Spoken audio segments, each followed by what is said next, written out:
Halo teman-teman, pernah nggak terpikir oleh teman-teman sekalian, khususnya untuk para wanita karir nih yang hebat-hebat, bagaimana status perpajakannya jika ternyata teman lah satu-satunya yang menjadi pencari nafkah di rumah, mungkin karena suami sedang sakit ataupun apapun, tetapi tidak bekerja.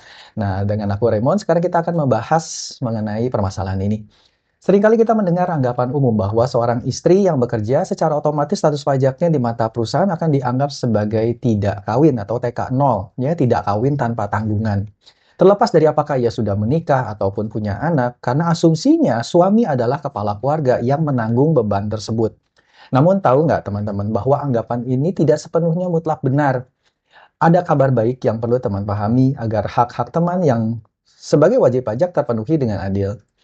Berdasarkan dokumen teknis yang kita bedah kali ini, yaitu salah satunya ya, lampiran Peraturan Dirjen Pajak Per 16 PJ 2016 tentang pedoman teknis tata cara pemotongan, penyetoran, dan pelaporan PPh Pasal 21 dan atau 26.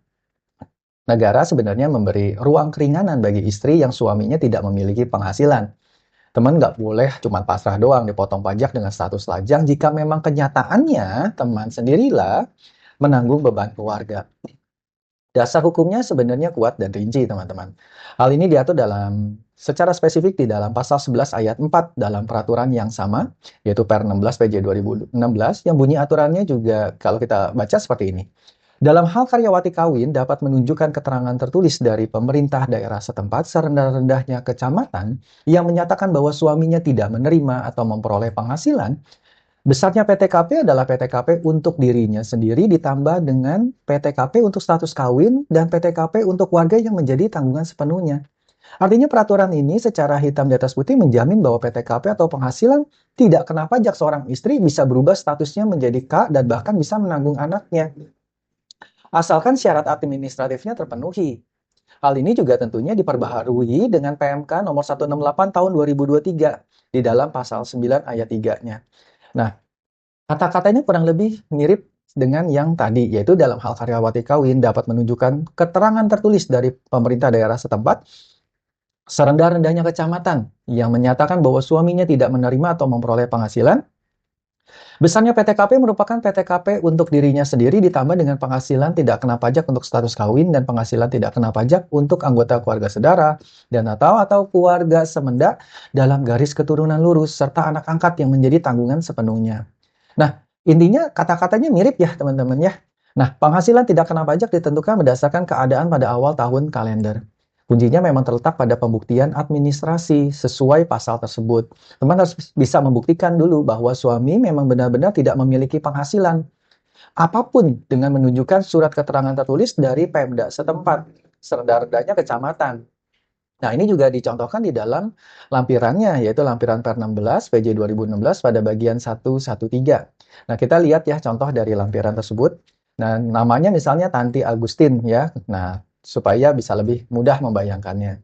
Tanti adalah seorang karyawati yang menikah namun belum memiliki anak dan ia bekerja di PT Dharma Utama pada bulan Juli 2016. Tanti menerima gaji sebesar 8,5 juta dan uang lembur sebesar 2 juta.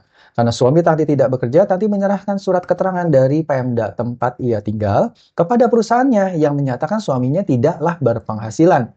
Dampaknya juga cukup signifikan pada perhitungan pajaknya, karena surat tersebut PTKP Tanti Agustin tidak lagi hanya 54 juta, melainkan ditambah 4,5 juta karena tambahan status menikah itu. Jadi total PTKP-nya dari 54 juta naik ke 58.500.000 per tahun. Bagaimana jika Tati tidak menyerahkan surat tersebut? Ya, balik lagi, artinya Tati hanya boleh mengakui PTKP-nya sebesar 54 juta. Nah, selisih PTKP ini tentu akan mengurangi penghasilan kena pajaknya si Tanti itu, yang pada akhirnya tentunya membuat potongan pajak bulanannya menjadi lebih kecil. Dan take home pay atau gaji bersih yang dibawa pulang ke rumah tentunya menjadi lebih besar.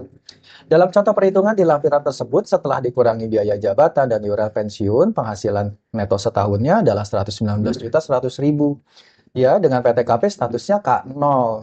Maka penghasilan kena pajak setahunnya bisa menjadi 60.600.000, di mana PPh pasal 21 terutang setahunnya menjadi 4.090.000. Jadi, kesimpulannya bagi teman wajib pajak, khususnya para istri yang menjadi tulang punggung keluarga, peraturan ini memberikan tentunya keadilan. Negara mengakui kok beban finansial yang teman tanggung sesuai pasal 11 ayat 4 tadi dan juga PMK yang tadi sudah disebutkan.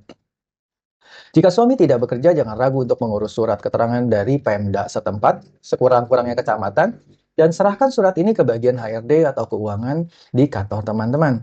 Dampaknya adalah tentunya penghematan pajak yang legal dan juga sah, sehingga penghasilan bersih yang teman-teman terima bisa lebih maksimal untuk memenuhi kebutuhan rumah tangga. Ingat, pajak bukan hanya tentang membayar, tapi juga memahami hak-hak pengurangan yang memang sebenarnya kita berwenang untuk hal itu.